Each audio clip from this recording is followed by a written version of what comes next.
Antes que nada, felicitar... ya empezamos. Ahora.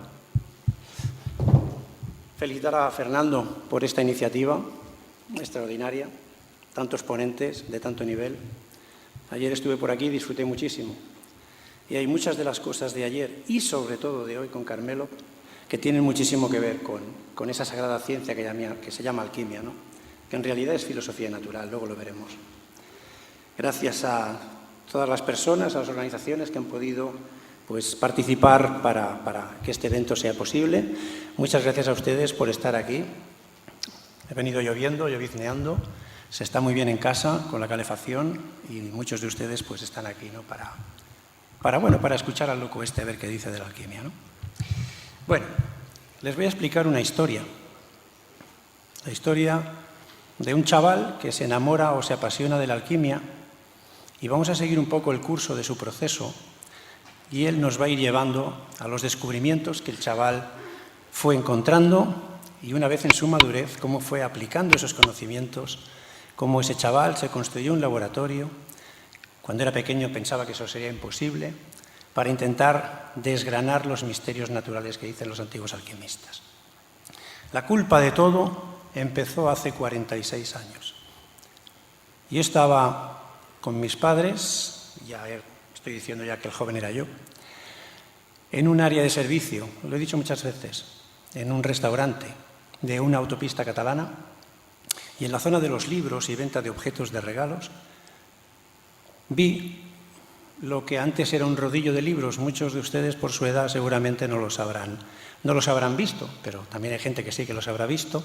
Eran como unas gavias, unas cárceles donde había un candadito y ahí estaban los libros encerrados. Y era un rodillo que tú podías hacer rodar. Y entonces si querías ese libro ibas al dependiente y le decías, deme usted este libro. Venía con el candado y sacaba el libro.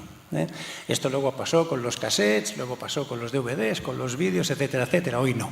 Hoy los tenemos a la mano, ¿no? Y los podemos comprar, pero antes no. Estamos hablando de 46 años atrás. El libro en cuestión era este. Lo he traído.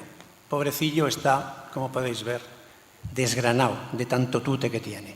El chaval no tenía ni idea de qué era esto. Vio el título, Las moradas filosofales. Recuerdo que iba por una pasarelita y vi al fondo este libro. La portada, como podéis ver, no parece que sea un portento, una portada muy sencillita. El título, Las moradas filosofales. Así que le dijo a sus padres que le compraran el libro. Y se lo llevó para casita. Y empezó a leerlo. Y hay que decir que el libro se puede dividir en dos partes. Una parte que entendió perfectamente el chaval de 13 años y otra parte que, como dice Carmelo, ni puñetera idea. La primera parte hablaba, de qué es eso de la alquimia, alquimistas, historia de la alquimia. Bueno, era comprensible. Chaval de 13 años, despierto, lo entendió perfectamente. Bien, esa es la primera parte. Hablaremos un poco de esa primera parte. Pero luego venía una segunda parte. La segunda parte, como su título dice, las moradas filosofales, moradas, el lugar donde vive una persona, eran las viviendas, los lugares donde vivían antiguos alquimistas que dejaban mensajes en sus viviendas a través de mitología, grabados en las piedras, cuadros. Y esos mensajes hacían referencia a la posibilidad de elaborar el objeto principal de los alquimistas o del trabajo del alquimista, que es, seguramente todos ustedes habrán oído hablar, la piedra filosofal. ¿Existe o no existe la piedra filosofal? He ahí el dilema, ¿no? Para los antiguos alquimistas es un hecho cierto, evidente, sin ningún género de dudas. La ciencia de hoy exige la demostración, el empirismo. Dame un trozo de piedra que la voy a analizar para ver si eso que decían los antiguos es cierto o no.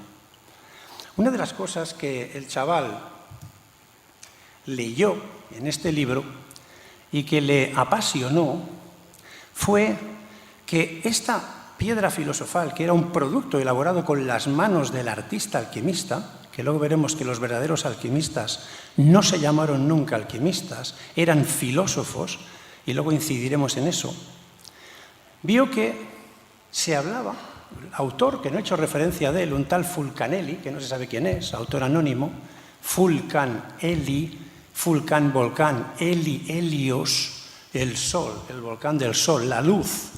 Carmelo ha hecho referencia de la luz. Bien, pues decía este autor, que al parecer había conseguido en el siglo XX elaborar la piedra filosofal, que la piedra filosofal tenía 3 virtudes fundamentales. La primera era la de la riqueza, es decir, la capacidad de efectuar transmutaciones metálicas.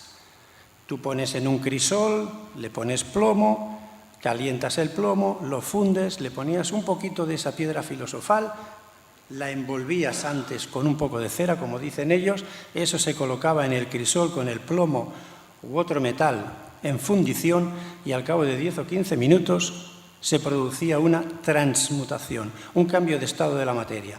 Algo se convertía en otra cosa totalmente diferente, generalmente en oro. Claro, si eso fuera cierto, la primera pregunta que os planteo, ¿os imagináis que esto existiera en la actualidad? Que nos dicen que el oro es limitado, que hay X cantidad de oro en nuestra tierra, que no hay más. ¿Qué pasaría con el patrón oro si un personaje saliera a la luz pública diciendo que es posible transmutar? Y que es posible transmutar mucho, y que es posible crear mucho oro. ¿Qué pasaría con el precio del oro? ¿Eso se permitiría? Primera pregunta. Si fuera cierto lo que decían los alquimistas, claro. La segunda gran propiedad de esta piedra filosofal es la salud. Si transmuta los metales, ¿qué hará con nosotros? Y decían que prolongaba la vida, que prevenía de enfermedades, que curaba enfermedades. En el reino vegetal hacía lo mismo, hacía que las plantas crecieran sin enfermedades, que los frutos fueran increíbles, buenos y mucha cantidad. Eso es lo que ellos afirman. ¿Será verdad? ¿No será verdad? ¿Os imagináis que existiera hoy en día una medicina generalista que curara todas las enfermedades? Que no fuera una medicina para los riñones o una medicina para los pulmones, una medicina para esto o una medicina para lo otro, sino que fuera una medicina generalista. ¿Os imagináis que alguien pudiera manifestarse hoy en día y decir que esto existe? Yo creo que su vida correría un peligro tremendo, porque la estructura de la sociedad no permite hoy en día hacer esto. Y por otro lado, el saber, el conocimiento. Para llegar a elaborar la piedra filosofal necesitas conocimiento sublime. Necesitas también, como ha dicho Carmelo, lo que los antiguos alquimistas llamaban el don de Dios. ¡Plaf! Un toque de la divinidad. La alquimia no es proselitista, no va por las puertas buscando adeptos. Nunca lo ha hecho, nunca lo hará. Es ella la que te llama a ti, como le pasó al joven con el libro. Tengo muchos amigos alquimistas. Su proceso de entrada en el mundo de la alquimia también fue así, o con este libro, con otro libro de Fulcanelli que se llama El misterio de las catedrales, con La rebelión de los brujos, de Louis Pauwels y Jacques Berger, que habla en sus primeros capítulos de una entrevista que se tiene con un alquimista, que habla precisamente de estas cosas. ¿Os imagináis, como digo, que todo esto fuera cierto? Sería realmente, bueno, un cambio, ¿no?, en toda la sociedad, ¿no? Otra cosa que leyó el jovencito es, me he traído aquí una piedruca, que la piedra no solo es intangible, es evidente, ¿no?, porque en realidad el objetivo que busca el filósofo alquimista es la transmutación de su ser. Lo ha dicho muy bien Carmelo antes, y no voy a extenderme. La verdad es que la suya y la mía van a ser paralelas, porque existe la alquimia espiritual, y esa es la verdadera alquimia en realidad, es la alquimia del despertar. Eso es lo que busca el alquimista. Al alquimista le importa 3 pepinos transmutar un metal en oro. Le interesa la transustanciación, le interesa el despertar.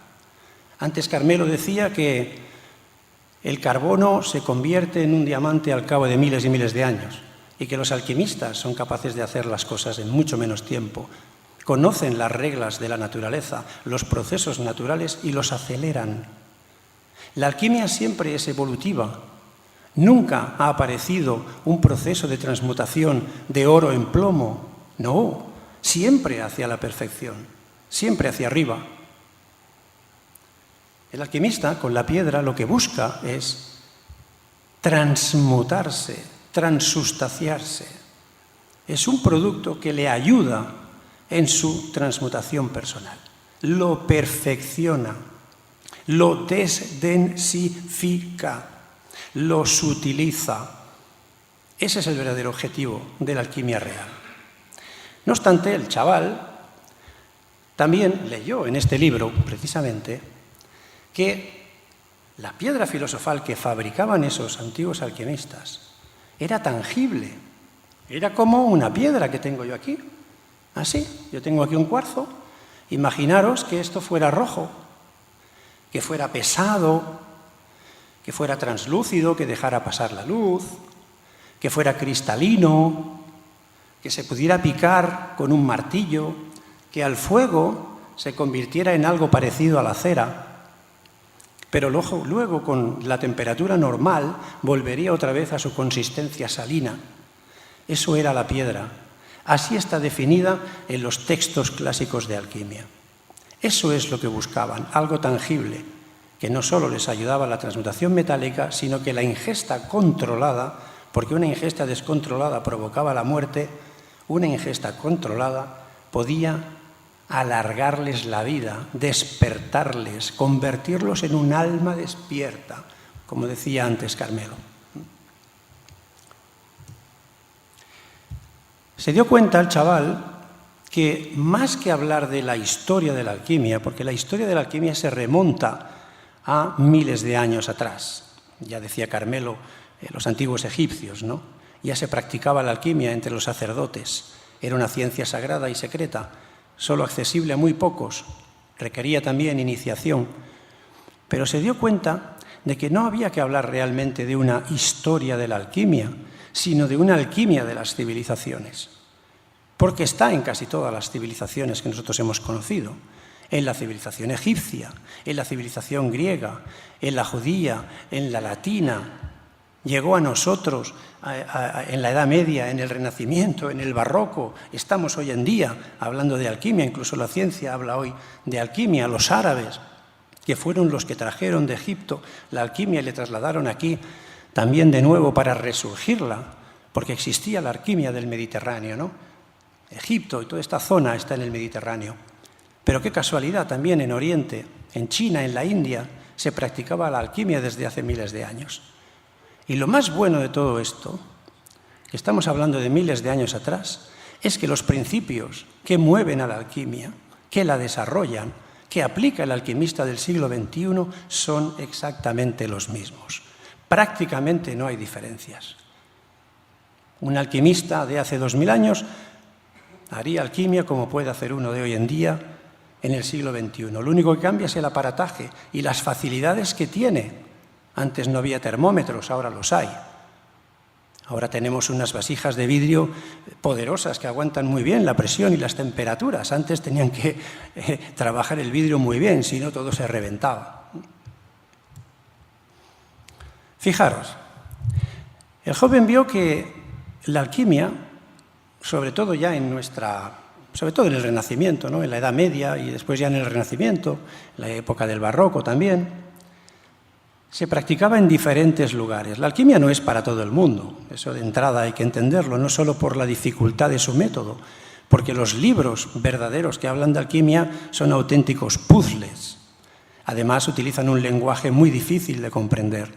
Igual que si no sabes francés, no puedes tener una entrevista con una persona francesa, pues si no entiendes el lenguaje de los antiguos alquimistas, difícilmente vas a entrar en su mundo. Por tanto, lo primero es comprender ese lenguaje. Lo segundo es ordenar sus trabajos. Lo desordenaron todo. Tercero, nadie nunca de los autores explicó la obra completa. La obra completa se encuentra con la lectura de numerosos autores. Unos hablan de una cosa, otros hablan de otra. Pero vuelvo a donde estábamos antes. ¿Dónde se practicaba la alquimia? La realeza, por ejemplo. Aquí tenéis un cuadro de Giovanni Stradano, hace referencia al estudio que tenía el rey Francisco I de Francia. Tenía un gabinete alquímico. Si lo miráis bien, veréis el maestro allí con su gorro, ¿lo veis? Tenéis a uno de los discípulos ya más madurito, aventajado, que está tostando algo. Tenéis el jovencito, que será el hijo de la ciencia, será el que luego continuará, está de pie, sujeta a un matraz con un líquido de color verdoso. Antes hacía referencia, Carmelo, a la piedra que cayó de la frente de Lucifer. Era verde y cayó abajo, a los humanos. Lucifer, el portador de la luz. Esa piedra verde es portadora de la luz, portadora de una energía. Y digo color verde porque luego incidiré otra vez con el color verde, porque es lo que los alquimistas pretenden encontrar en su laboratorio. ¿Dónde más se practicó la alquimia? Entre la nobleza, los que tenían pasta. Aquí tenéis el grabado de un laboratorio, está en la enciclopedia Diderot y Alembert, es la primera enciclopedia que se creó, y esta enciclopedia pretendió abarcar todos los conocimientos de la época en sus diferentes ámbitos y también toca la química antigua, es decir, la alquimia. Aquí podéis ver dónde está el noble, ¿no? Con sus falditas aquí, ¿lo veis, no? Sus ayudantes, un tío con pasta, y se monta aquí su laboratorio con un montón de material de laboratorio. Ahí tenéis matraces, destiladores. ¿Veis el fuelle arriba, a la derecha, para avivar el fuego? Todo esto lo trajo la alquimia a la química, el aparataje, los matraces, los destiladores. La química, que nace a partir ya de Lavoisier, acopa, coge todo esto y lo utiliza. Fijaros abajo, símbolos. Otra de las maneras de expresarse los alquimistas. Los alquimistas dicen los tratados alquímicos que no hablaban para el vulgo. El vulgo es la persona vulgar. Ellos tenían su propio lenguaje. Y otro de los lenguajes que tenían es el simbólico. Ellos cuando hablaban del hierro, del plomo, del cobre, no solían hablar así de una manera directa. O bien lo hacían mediante palabras como Venus, Marte, Apolo, Luna, o bien utilizando símbolos. Aquí dentro están un montón de símbolos. Ahí están, por ejemplo, los símbolos de los metales. Seguimos. Bueno, ¿esto qué es? Es un monasterio, ¿verdad? Santo Domingo de Silos. Los monjes, muchos monjes, practicaron la alquimia. Ellos tenían sus boticas y no solamente hacían sus medicinas, no solo daban compasión, la palabra compasión. Trataban a los enfermos, les daban tratamiento espiritual y también tratamiento sanitario. Tenían sus jardines con sus plantas medicinales. Ahí, en el seno de los monasterios, en muchos de ellos también se practicó la alquimia, de una manera oculta. Hay una leyenda que dice que en uno de esos matraces que veis ahí hay restos de la piedra filosofal. Es una leyenda, no es algo verídico. ¿Y quién más practicaba la alquimia? Pues otros personajes que no tenían tanto dinero como los anteriores, ni tanto poder de dedicación, ni mucho menos, ¿no? Gente que se escondía, como es el caso de ese joven cuando maduró, que se construyó su laboratorio para intentar manifestar fenómenos naturales en el matraz, en su matraz. Veis aquí mirando al alquimista, que generalmente suele representarse ya con edad, con su matraz mirándolo, y sobre todo lee mucho, lee tremendamente. Ahí hay uno de los tratados herméticos. Luego veremos qué hizo este joven para intentar entrar en el mundo de la alquimia de una manera mucho más profunda. Bien, también el chaval leyó transmutaciones que se habían producido a lo largo de la historia, y Fulcanelli hablaba de algunas de ellas. Esta es una de las más conocidas. Aquí se ha tirado para adelante. Bueno, es igual, vamos a dejarlo. Aquí se tira para atrás. Por aquí. Exactamente. El Hortus Medicinae, el origen de la medicina, dice inaudito, inicios de la física inaudita. Vale, no sé por qué salta. Bien, no voy a extenderme mucho con Juan Bautista Van Helmont. Era un científico, entre comillas, porque estamos hablando del siglo XVII, no era un científico como podríamos entender hoy en día, que no creía en la alquimia, pero él afirma en este libro que él escribió, en el Hortus Medicinae, fijaros, en el más mayorcito es Juan Bautista Van Helmont y el de la derecha es su hijo. Él cuenta en este libro y jura por su honor, por su dignidad y que todos sus trabajos se vayan a tomar por saco, que lo que él cuenta fue verdad. Él dice que en 1618 se presentó un personaje en su laboratorio de Vilvorde, una localidad próxima a Bruselas, y que este personaje le preguntó si creía en la alquimia. Él le dijo que no, necesariamente no, que ojalá fuera así. Y entonces le dijo, mire, aquí tiene usted un pedacito de piedra filosofal y usted podrá hacer una transmutación si hace lo que yo le digo. Coja usted mercurio, envuelva esta piedrecita en cera, ponga usted a fundir el mercurio, cuando lo vea que está fundiendo, introduzca usted ese trocito de piedra y usted verá lo que pasa. Él lo hizo y se produjo una transmutación. Y él jura por su honor que es verdad. Tal es así que como la transmutación se hizo de mercurio en oro, su esposa, que entonces estaba embarazada, cuando tuvo el chaval, el nombre que le puso al chaval fue Mercurio, Mercurius. Dice, he visto y manipulado la piedra filosofal. Tenía el color del azafrán en polvo, era pesada, etcétera, etcétera, etcétera. Las características que habíamos dicho antes. Más tarde, en el año 1666, en diciembre, Helvecio, que era un médico de un rey, era suizo, Helvecio, escribe un libro que se llama Vitulus Aureus, el becerro de oro. Fijaros, dice, rarissimo naturali miraclo, milagro rarísimo, natural, la transmutación metálica. Otro no creía para nada en la alquimia. Es más, era un profundo detractor. Bueno, escribía cartas a alquimistas y los ponía a parir. Hasta que un día se presentó, también en su laboratorio, en su despacho, un personaje que quiso acabar con esta historia. La historia es más larga, no la puedo alargar porque es que si no, no acabamos aquí ni por la tarde. Y le dio un pedacito de esa piedra y le dijo cómo hacerlo. En este caso se utilizó plomo y se transmutó y quedó maravillado. Y fue a un orfebre amigo suyo y le dijo que era un oro de una calidad espectacular. Fijaros lo que dice Helvecio en su libro.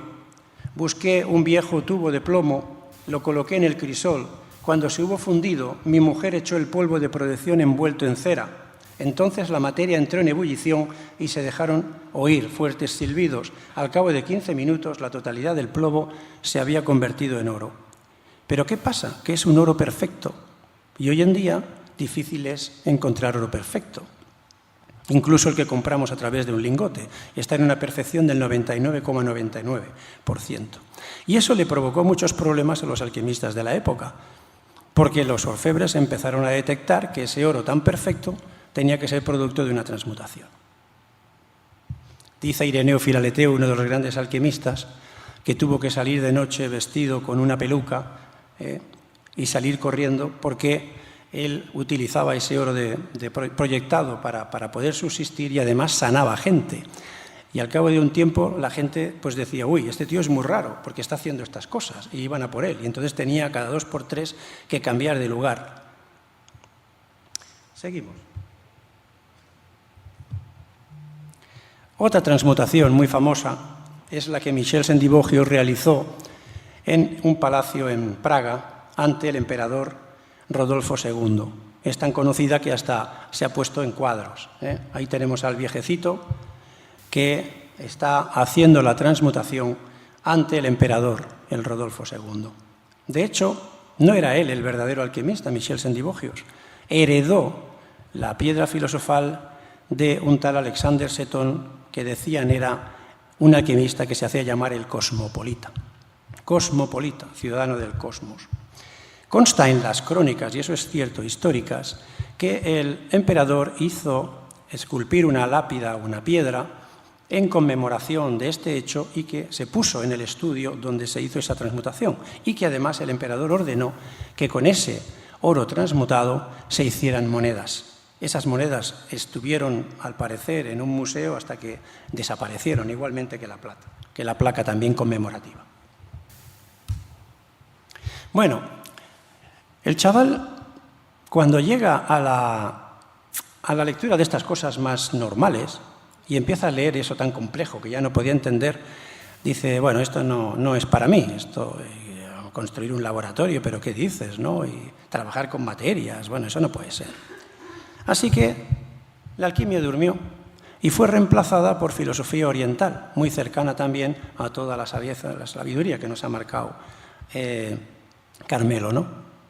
Yo meditaba con el Soham, por ejemplo, ¿no? El famoso Soham que ha comentado Carmelo.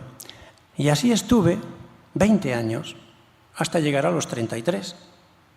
Y cuando llegué a los 33, llegó a mis manos un libro sobre el genial arquitecto Antonio Gaudí, enamorado de la naturaleza, de las formas. Un auténtico alquimista, aunque quizá no sabemos si fue practicante o no. Y una de las piezas que más me impresionaron y que me llevó de nuevo, otra vez, a las moradas filosofales, fue ver esta imagen. No sé si la conocéis, está en el Parque Güell, es la salamandra. La salamandra, dicen los alquimistas, que vive en el fuego, no se quema. La piedra filosofal tampoco se quema, es la verdadera salamandra también. Aunque Fulcanelli decía que la palabra salamandra derivaba de dos palabras griegas, una que es sal y otra mandra, que significa cueva, roca, cuadra donde están los animales rumiantes. Esto nos da unas pistas fundamentales, porque esta sal es el salitre. Salpetre en francés, la sal de la piedra. Salnitra en catalán. Claro, fijaros, las sales, primeras sustancias de la creación de todas las cosas, ¿no? Los antiguos alquimistas se reían cuando veían cómo salaban una comida, ¿no? en una mesa para comer, ¿no? ¿Por qué? Porque sabían que en la sal había algo más que sal. La sal, cloruro sódico. ¿Sabéis lo que tiene el cloruro sódico? Ácido clorhídrico. La historia de la alquimia es la historia también del descubrimiento de los ácidos. Son los alquimistas los que descubren los ácidos. Geber, sobre todo, el ácido clorhídrico, el ácido nítrico, el ácido sulfúrico. Claro, no le pusieron estos nombres, le pusieron dibujitos. A lo mejor el ácido nítrico era un dragón, porque nunca los alquimistas de una manera clara reflejaban sus secretos tradicionales. Fijaros, el 20 o 25% de los ácidos que tenemos en el estómago para hacer la digestión, el 20 o 25% es ácido clorhídrico. Os garantizo que el ácido clorhídrico tiene una fuerza impresionante. Quema que no veas. Y ahí está, tenemos un estómago que es capaz de soportarlo. Bien, la historia de los ácidos. ¿Por qué la historia de los ácidos? Porque los alquimistas lo que pretendían era la disolución metálica. Disolver los metales. Retrogradarlos, decían ellos. Llevarlos a su origen. ¿Cuál es la constitución de los metales? ¿De qué están compuestos los metales? Luego veremos, ¿son en realidad los metales elementos simples, es decir, una única cosa? Los antiguos alquimistas decían que no, que los metales también nacían, se desarrollaban, incluso morían en el seno de la Tierra. Bueno, fijaros que es una ley. Si yo digo que todo está sometido al nacimiento, desarrollo, decrepitud y muerte, no solamente la vida biológica, también los minerales. Recuerdo una vez haber cogido una pieza de mármol en mis manos, que la vi en un movimiento de tierras, y fui a cogerla pensando que, mira, qué hermoso, y cuando lo cogí, se me deshizo en las manos. había llegado a su final, su cohesión había terminado. Todo está sometido a estos principios. ¿Qué le pasará a la Tierra? ¿Qué le pasará al Sol? ¿Qué le pasará a la galaxia? Todo está sometido a nacimiento, desarrollo, decrepitud y muerte. Es un círculo, pero hay algo que trasciende, lo ha explicado muy bien Carmelo, ¿no? Luego hablaremos del uno, del todo, que está en el origen de la materia, ¿no? Bien, pues tenía 33 años el chaval y vuelve a leer el libro y vuelve a no entenderlo. Ya era más maduro, pero no entendía ni papa. Y entonces, ¿qué hizo? Como hay muchísima bibliografía, empezó a buscar la bibliografía, empezó a contactar con gente a través de Internet, que era incipiente, se montaron foros. Recuerdo etapas muy simpáticas en las que nos dedicábamos a traducir textos, porque no se traducían muchos textos, y compartíamos entre nosotros los textos. Fue una etapa realmente muy hermosa. Había que buscar la verdad, había que entender, había que componer el puzzle. Fijaros, aquí tenéis dos de los textos clásicos de alquimia más hermosos, ¿no? Para mí, la antigua Guerra de los Caballeros, el triunfo hermético, fijaros, el triunfo del hermetismo, de la sabiduría secreta. O el Cosmopolita, el libro ha sido traducido al español como La nueva luz química, pero ese no es su verdadero título. Su verdadero título es La nueva luz de la física natural. Física natural. Quedaros con esta palabra porque seguiremos hablando de ella. Se escribieron muchísimos textos de alquimia, muchos, sobre todo después de la invención de la imprenta. Había de buenos y había de malos, como todas las cosas. Se hicieron compilaciones de textos, bibliotecas de textos. Pudimos acceder a ellas. La Biblioteca Nacional Francesa permitía poder acceder a todos estos textos. Se compilaron en bibliotecas, aquí os he puesto dos, hay más. La Biblioteca de los Filósofos Alquímicos, la Biblioteca de los Filósofos Químicos. Fijaros, dice filósofos, no dice alquimistas. Los verdaderos alquimistas nunca utilizaron el nombre de alquimista, siempre utilizaron el nombre de filósofo. Luego ahondaré en eso. Aquí vamos a ahondar en eso. ¿Sabéis quién es? Algunas de las personas que están aquí saben perfectamente quién es. Cuando nosotros vamos a la Catedral de Notre Dame de París, nos damos de bruces con ella. Es Sofía. Simboliza el conocimiento. Es la diosa griega Sofía, la diosa del conocimiento supremo, excelente, la verdad, la belleza con mayúsculas. Y allí está, en la entrada. ¿Por qué? Porque nos está diciendo, vais a entrar a un lugar que está lleno de conocimiento, pero hay que aprender a desvelarlo. Si no sabes desvelarlo, difícilmente vas a llegar a él. Porque ese conocimiento, como decía antes Carmelo, es iniciático y no está para todo el mundo. Vamos a desvelar la imagen y la vamos a desarrollar. Una de las cosas que aprendió ya este hombre madurito de 33 años es simbología al estudiar los textos clásicos de alquimia. Simbología. Fijaros, una imagen pequeña, un medallón, la cantidad de información que tiene.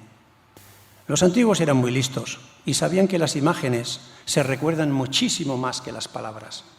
Cuando yo salga de aquí y haya terminado la conferencia, os preguntaré o puedo preguntaros sobre esta imagen y me diréis lo que significa, porque lo recordaréis perfectamente. Es un sistema mnemotécnico. Vemos a una señora sentada, ya os digo que es Sofía, la representación de la filosofía. Filosofía, en griego, significa filo, amora, enamorado de, Sofía, el conocimiento. Un alquimista es un filósofo, es alguien enamorado del saber, del verdadero saber. Ese es el significado de la palabra filosofía. Y sofos significa también ciencia y arte, combinando a la alquimia tanto como una ciencia como un arte que necesita el artista sus manos y una ciencia porque para ellos era demostrado que se podía elaborar la piedra filosofal. Pero alguien me hizo una reflexión un día y está muy relacionada con la conferencia de antes. Dice, ¿has mirado de darle la vuelta a la palabra filosofía y hacer una sofía filo? Fijaros el cambio. El verdadero conocimiento está en él. Si filo significa amor a, enamorado de, El verdadero conocimiento está en el amor. El amor es una de las patas que trasciende. Para un filósofo alquimista son dos las patas que trascienden a la persona. Uno es el conocimiento, la búsqueda del saber. Luego hablaremos un poco de las tres patas de Sofía, si nos da tiempo. Y el segundo es el amor. El amor trasciende, pero no el amor normal. Hay diferentes tipos de amor. Yo puedo amar a mi mascota, puedo amar a mi esposa, pero luego existe también un amor que trasciende, que está por encima de ti. Es un amor desinteresado. Es el amor que anula el ego. Es el amor de los místicos. Ellos dicen que la vía más hermosa y más rápida para llegar a la trascendencia es cultivar el amor, la compasión, como decía también Carmelo. Bien, fijaros, vemos ahí a una señora y de entrada lleva un bastón, ¿no? Lleva un báculo. Fijaros, ¿no? Hasta los alcaldes se les entrega un báculo. Los reyes tienen su cetro. Los magos van con su báculo. ¿Qué significa un báculo? Dignidad, autoridad, poder. Ya sabéis, ese dicho que dice que quien tiene la información tiene el poder. El que tiene un conocimiento esotérico profundo de verdad tiene poder sobre los demás. Tiene dos libros, ¿verdad? ¿Cómo los veis? Uno abierto y otro cerrado, ¿verdad? Libro abierto, enseñanza exotérica. Libro cerrado, enseñanza esotérica. Claro, nosotros hoy, cuando hablamos de la palabra esotérico, no sé, nos da la sensación de que estamos ante algo pues relacionado con la brujería, pero nada más cierto de la realidad. Una de las cosas que ese hombre ya madurito tenía en su casa y utilizaba muchísimo era la enciclopedia Larousse. Y buscaba muchísimas cosas. Y entre ellas buscó el significado de la palabra esotérico. ¿Y sabéis qué significa? Significa conocimiento íntimo, profundo, reservado, exclusivamente iniciados. El conocimiento íntimo, profundo, verdadero, hermoso, bello, reservado exclusivamente para los iniciados. También significa otra cosa en el mundo de la alquimia, el libro abierto y el libro cerrado. Porque es la materia que ha de trabajar el alquimista cuando sale de la mina, está cerrada. Y lo que tiene que hacer el alquimista es abrirla. Por ejemplo, con la espada de Arturo o la vara de Aarón. Hay que golpear esa piedra, abrirla, sacarle lo que tiene de bello en su interior. Y con eso podrá empezar a trabajar la piedra filosofal. Fijaros que está sentada. Esa silla se llama cátedra. Se llama cátedra en honor a la cadera, pues nosotros ponemos ahí las caderas, las posaderas para sentarnos. Y fijaros si ha trascendido a lo largo de la historia, que han pasado 2000 años. Y tenemos el concepto de catedral. ¿Y qué es la catedral? Es la casa del obispo. El obispo se sienta en su cátedra, en su silla, e imparte su conocimiento a los fieles, en este caso cristiano.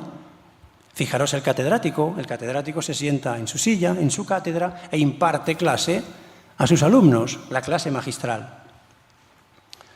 ¿Veis? Hay una escalera. La escalera generalmente, en simbología, significa la unión de lo de abajo con lo de arriba. Tenemos la imagen de la escalera de Jacob, que habla la Biblia, donde Jacob tiene un sueño cuando duerme, ve unos ángeles que suben y bajan por esa escalera desde la tierra al cielo, símbolo de unión de lo terrestre con lo celeste. Y eso tiene mucha relación con operaciones de trabajo alquímico. Luego veremos alguna. Simboliza el puente. La escalera simboliza lo mismo que el puente. Los puentes están para atravesar accidentes geográficos, para unir una cosa con otra. En simbología es la unión de lo terrestre con lo celeste, la conexión de lo de abajo con lo de arriba. ¿Cómo se le llama al Papa? Se le llama sumo pontífice, sumo pontífex, el sumo hacedor de puentes. ¿De qué puentes? De los que enlazan lo de arriba con lo de abajo. Evidentemente, entre comillas. La escalera siempre ha significado como el estudio universitario. Nosotros vamos al colegio y vamos haciendo la básica, como se llame, ¿no? Cuarto, quinto, sexto, séptimo, y vamos subiendo escalones hasta que nos licenciamos, ¿verdad? Esto es también el conocimiento, una escalera. Hay que subir grado a grado en el conocimiento. hasta llegar arriba, hasta llegar a la cabeza, hasta llegar al símbolo del despertar. Hay que ir grado a grado, no se puede pegar saltos. Hay una frase en alquimia que dice natura no facis saltus, la naturaleza no da saltos, va progresivamente, pasito a pasito. El alquimista, el filósofo alquimista debe ir por esa escalera y debe ir avanzando en el conocimiento. 9 peldaños, a partir del 9 viene el 10 es el número de la perfección. Aún no sé ahora, pero antes le ponían a la gente un 10, un 9, un 10, símbolo de la unidad, de la totalidad o de la nada y la unidad. En fin, la creación del universo. Dime, ¿me quedan 5 minutos? Pues si no acabo de empezar. Bueno, en fin, como me quedan 5 minutos, habría tantísimas cosas por explicar. Aquí tenéis otra escalera, la de Jacob. Bien, había mucho por explicar, pero el tiempo pasa realmente volando, ¿no? Aquí tenéis una imagen de los libros abiertos y libros cerrados. Los encontramos en muchos monasterios. Este es Santa María de Ripoll. Lo primero que te encuentras cuando entras en el claustro, pasas la puerta y te entras en el claustro, lo primero que ves es la imagen del libro abierto y del libro cerrado. Es decir, te está diciendo, ojo, aquí tienes un conocimiento esotérico que puedes encontrar. Aquí tenéis un filósofo, ¿no? Realmente la alquimia es una escalera de los sabios. Hay que subir peldaño a peldaño en ese conocimiento. Fijaros, se pone la mano en el corazón, antes se ha hablado del corazón, ¿no? Y la mano en la cabeza, está coronado. Dice, he vencido, me siento coronado. Os digo de corazón que me he coronado. Abajo están los metales, ha vencido a los metales, ha podido realizar una transmutación. Bueno, como no hay mucho más tiempo, tengo aquí 2 minutos con esto. Otra imagen de Sofía. Vemos, lo más importante de esta imagen es que la corona, sobre la cabeza de Sofía, hay 3 cabezas. Y encima de esas cabezas hay 3 palabras, que dice lógica, física y ética. Son las tres partes de la filosofía antigua, que dicen, pues desveló Pitágoras la lógica, conocimiento del logos, del creador, cómo funciona el creador, cómo se manifiesta en la vida. Qué pena que no tengamos tiempo. La física, antigua física, la physis es la naturaleza, el conocimiento de la naturaleza, de sus leyes ocultas, y luego la ética, la ethos. Todos los alquimistas que escribían en sus tratados a una parte de ética y decían, si consigues la piedra, tienes el deber de crear hospitales, crear iglesias, si era el caso de la religión cristiana, sanar a los enfermos, desapegarte de las cosas. El oro no es lo principal es tu despertar. Bien, vamos a seguir. La luz que nace de la oscuridad, ¿no? La luz que nace de la oscuridad que se ha hablado en otras. El entopan, todo en uno, uno en todo. Todo es una única y sola cosa. Todo es, vamos a llamarlo, espíritu, pir, fuego, raíz pir, fuego, pirámide. Es decir, pirámide de pir, de fuego. Todo es ese fuego, ese neuma, esa respiración de Dios. Eso es lo que es en realidad la materia, no es más que eso. Como dice un alquimista, la materia es energía densificada, es espíritu densificado. Desdensifícate y llegarás al espíritu. Incidiré aquí en Newton, fijaros, el ouroboros es el símbolo fundamental de los alquimistas. Y fijaros en Newton, vaya, no sé por qué se va, algo he hecho mal. Fijaros en Newton, ¿qué veis a la derecha? Eso es una copia que se hizo posterior. Ese cuadro es de un año antes de morir. A la derecha hay un ouroboros. ¿Qué nos está diciendo? Que él era un filósofo natural, que él era un alquimista y quiso manifestarlo. Yo soy un enamorado de Sofía y generalmente cuando doy una conferencia de alquimia llevo a Sofía en mi pecho. Es esta, la llevo aquí, en su honor. Es el aliento, el neuma, el aliento que el Creador insufló en la materia. Dice, hizo Dios al hombre del barro, de la tierra, insufló en su nariz hálito de vida y fue el hombre, alma viviente. No fue, allí hay otra versión de la Biblia, no fue un cuerpo viviente, fue un alma viviente. La chispa vital, el neuma, el hank. Antes ha puesto una imagen preciosa Carmelo donde se veía un hank abriendo una puerta. Es la llave, la clave de la vida. Para un alquimista la clave de la vida es su chispa vital y eso es lo que pretende atrapar. La chispa vital de las cosas, la chispa vital que está en todos los seres, incluso en los minerales. Eso es lo que pretende atrapar. Os voy a acabar prácticamente con un vídeo. Aquí tenéis el famoso Donum Dei, como está representado en un castillo de un alquimista, en el castillo de Dampierre. Fijaros, Donum Dei, ¿veis las dos Ds entrelazadas? ¿Veis una H también que se forma de ese símbolo? H de Helios, el Sol, Apolo. ¿Y veis el círculo que está dividido por una línea horizontal? Ese símbolo, como utilizaban los símbolos los antiguos alquimistas, es el símbolo de la materia terrestre que dicen ellos el Creador puso en nuestras manos, que sirve de imán o de magnesia, de imán, para atrapar a esa fuerza celeste, a esa energía que se manifiesta cuando se une con esta sal terrestre en un color verde. De ahí ese color verde.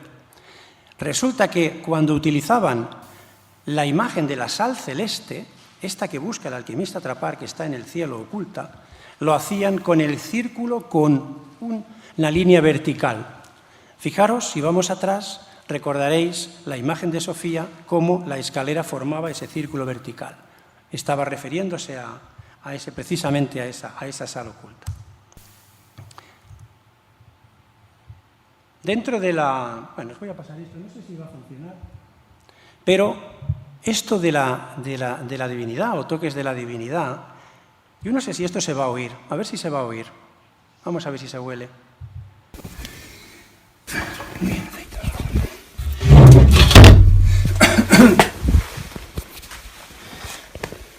Vuelvo a repetir. Dice Fes mítica. Os voy a explicar esto. Yo estaba teniendo una conversación con unos alquimistas mexicanos y para enseñarles algo decido bajar al laboratorio. Y entonces pongo el vídeo en marcha bajando las escaleras. Y cuando rebobino, resulta que aparece una voz. Llámalo psicofonía, llámalo lo que quieras. Y esa voz dice, Fes mítica. Yo no sabía si poner este vídeo o no, de hecho lo iba a pasar. Pero como Carmelo ha tocado el tema de la divinidad y las ayudas angélicas, etc., lo he decidido pasar. La voz dice, Fes mítica. Es una voz que no sé de dónde viene. Fes, de facere, en catalán significa haz. Y mítica quiere decir el mito. Y para un alquimista, hacer el mito, ¿qué es? Es hacer la piedra. Es como una orden. Fes mítica. Haz el mito. ¿Queréis volverlo a oír? Tenéis que prestar atención. Es el primer segundo, ¿eh?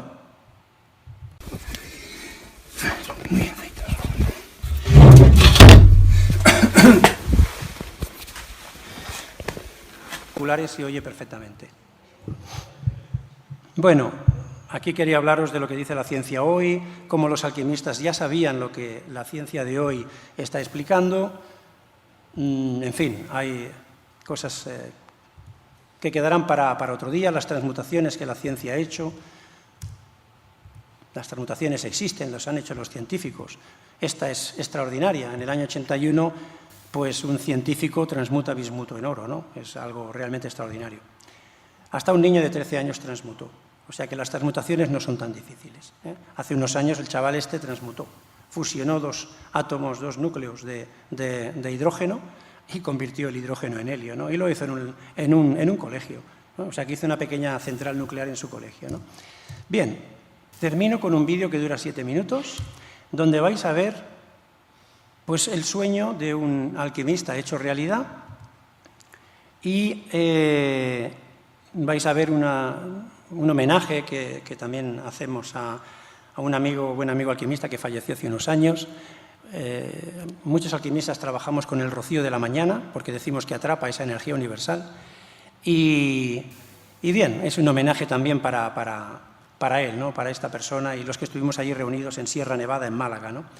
Aquí tenía unos trabajos que quería presentaros con el oro metálico, cómo el oro metálico es capaz de convertirse en algo parecido a un melocotón en almíbar, así de claro, cómo es capaz de convertirse en formato vapor. Los antiguos hablaban del vapor metálico, es decir, el oro puede tener forma de vapor, eso para la ciencia ya sería más difícil de entender.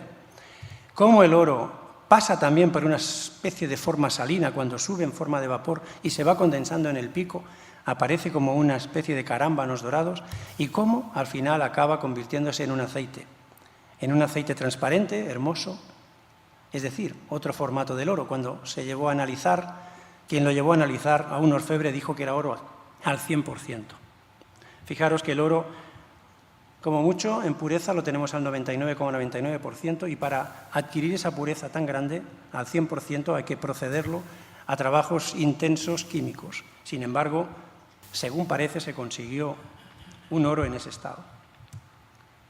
Aquí tenéis una de las formas de extraerle la sangre al oro. Eso los antiguos alquimistas lo llamaban extraerle la sangre al león, ¿no? Porque fijaros que el león es el rey de los animales, es de color amarillo su pelo, igual que el oro es el rey metálico, ¿no? Y también es de color amarillo.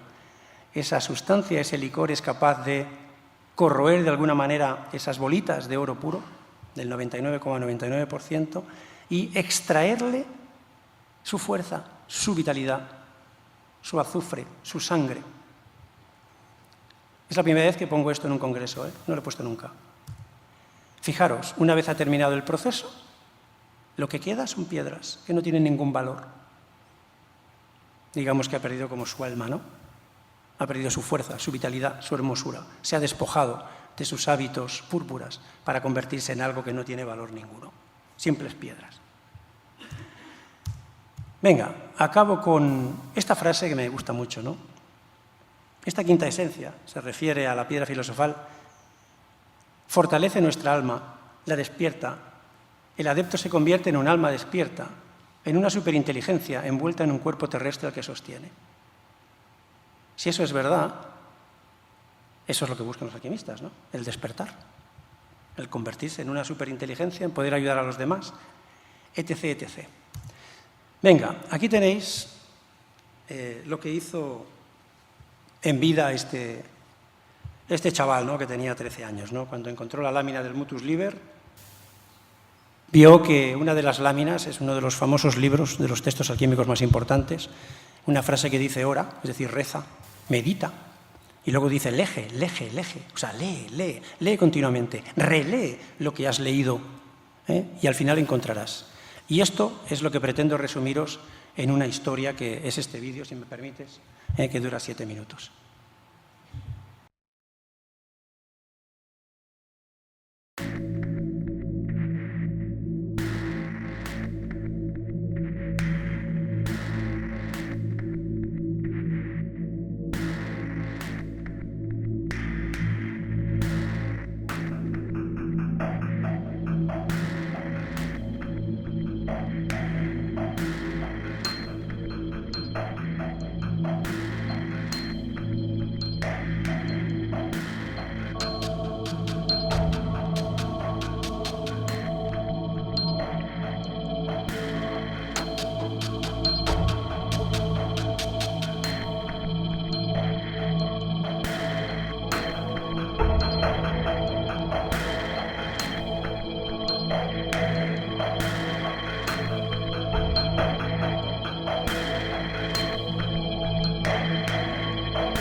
El rocío tiene una propiedad interesantísima, y es la de dar orden. Es increíble. Por eso cuando en la conferencia de ayer decían que en Marte había rocío, yo alucinaba, ¿no?